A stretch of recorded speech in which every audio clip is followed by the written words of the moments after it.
আমরা অবস্থান করছি ফেরিঘাট গরুর হাটে।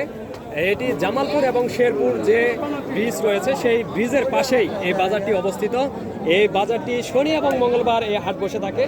আমরা এই বাজারের বড় আকৃতির গরুগুলো, বিশাল আকৃতির গরুগুলো, সেই সাথে মাঝারি আকৃতির গরুগুলো আপনাদের দেখানোর চেষ্টা করব। আমরা এই মুহূর্তে একটি মাঝারি গরু দেখতে পাচ্ছি এবং সেই গরুর মালিকের সঙ্গে কথা বলবো।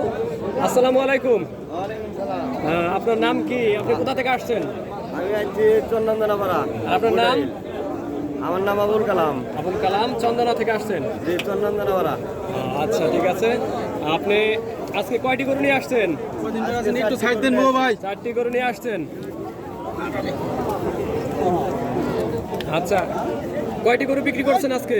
3টে বিক্রি করছি, একটা আছে। একটাই আছে। আচ্ছা, 3টা কেমন দামে বিক্রি করলেন? বাজার কেমন পেলেন আজকে? বাজার মোটামুটি আসলে গরুগুলা নিরল দামে বেচছে আর কি। আচ্ছা, এই গরুটির দাম কেমন চাচ্ছেন? যেহেতু এটি একটি মাঝারুপ সাইজের গরু। গরু 130 দাম কেমন? 130 বেশি হয়ে যায় না? না, আচ্ছা, কত দাম হচ্ছে? দাম হচ্ছে 10, 8, 5। আচ্ছা, সুপ্রিয় দর্শক মণ্ডলী, যেমনটা শুনছিলেন 1,05,, 8, 10 এরকম দাম হচ্ছে।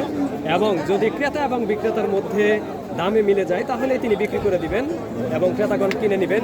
আসন্ন কোরবানি উপলক্ষে এ বাজারে বিশাল আকৃতির গরুগুলো নিয়ে এসে উপস্থিত হয়েছে, সেই সাথে মাঝারি সাইজের অনেক গরু এসে উপস্থিত হয়েছে। লাখ টাকার মধ্যে আপনারা সুন্দর সুন্দর গরু পেয়ে যাবেন এই বাজারে। এই বাজারে আসতে পারেন প্রতি শনি এবং মঙ্গলবার। এই হাট বসে থাকে শেরপুর ফেরিঘাট গরু হাটে। এই গরুটির বয়স কেমন?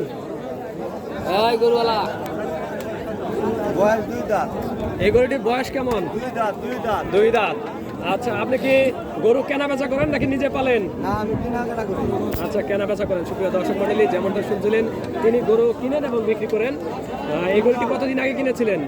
না, এগুলো কিনেছি আজকে যাবত 5 দিন যাবত। 5 দিন আগে। আচ্ছা, এই গরুটি 5 দিন আগে তিনি ক্রয় করেছেন। সুপ্রিয় দর্শক মণ্ডলী, আপনারা যারা গরু ক্রয় করতে চান আসতে পারেন শেরপুর ফেরিঘাট গরু হাটে। প্রতি শনি এবং মঙ্গলবার এই হাট বসে থাকে। আপনাদেরকে অসংখ্য ধন্যবাদ জানাচ্ছি, সেই সাথে আপনাকেও অসংখ্য ধন্যবাদ।